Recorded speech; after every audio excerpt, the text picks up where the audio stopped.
৪৭তম BCS এর লিখিত পরীক্ষার সময় বৃদ্ধির দাবিতে মহাসড়ক অবরোধ করে বিক্ষোভ করেছেন জাহাঙ্গীরনগর বিশ্ববিদ্যালয়ের চাকুরি প্রার্থী শিক্ষার্থীরা। ঢাকা আরিচা মহাসড়কে আরিচাগামী লেনে অবরোধ করে বিক্ষোভ শুরু করেছেন তারা। শিক্ষার্থীরা জানান, অন্যান্য বিসিএস এর প্রিলি পরীক্ষার পর লিখিত পরীক্ষার বসার জন্য অন্তত ৬ মাস সময় দেওয়া হলেও ৪৭তম বিসিএস এর লিখিত পরীক্ষার আগে মাত্র ২ মাস সময় দেওয়া হয়েছে। যৌক্তিক সময় বিবেচনা করে লিখিত পরীক্ষা পেছানোর দাবি জানিয়েই বিক্ষোভ করছেন তারা।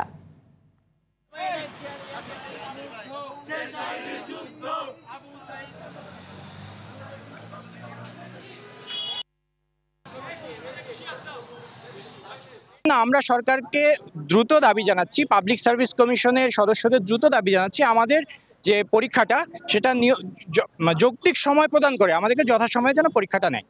রাস্তাটাও ছাড়তেছে না, আমরাও যেতে পারতেছি না। এত তো যাত্রীর ভোগান্তি, আমাদের কষ্ট, এটা তো দেখার কেউ নাই আমাদের এলাকা।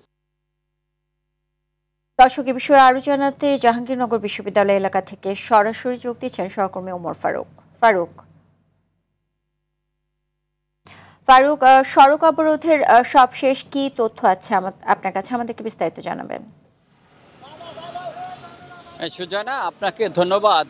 আপনাকে জানিয়ে রাখি, ৪৭তম বিসিএস এর যে লিখিত পরীক্ষা, সেই পরীক্ষার পিছানোর দাবিতে কিন্তু জাহাঙ্গীরনগর বিশ্ববিদ্যালয়ে যে শিক্ষার্থীরা রয়েছে তারা কিন্তু দুপুর 12টার থেকে কিন্তু এই মহাসড়ক, ঢাকা আরিচা মহাসড়ক তারা অবরোধ করেন এবং এখন পর্যন্ত সেই মহাসড়ক কিন্তু অবরুদ্ধই রয়েছেন।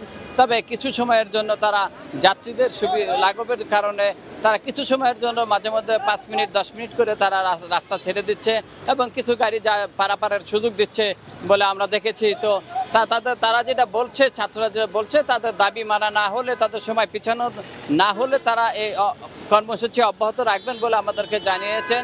তবে এই আন্দোলনের কারণে কিন্তু মহাসড়কে প্রায় 50 কিলোমিটার এলাকা জুড়ে কিন্তু ভয়াবহ যানজটের সৃষ্টি হয়, আর এতে কিন্তু যাত্রী ভোগান্তি চরম আকার ধারণ করে বলে আমরা দেখেছি।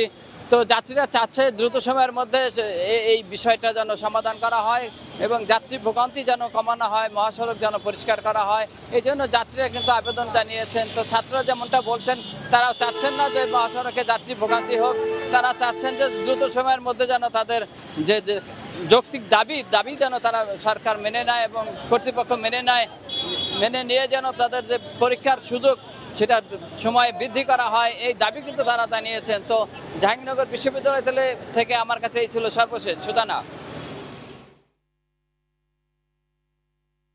জি ফারুক, আপনাকে অসংখ্য ধন্যবাদ।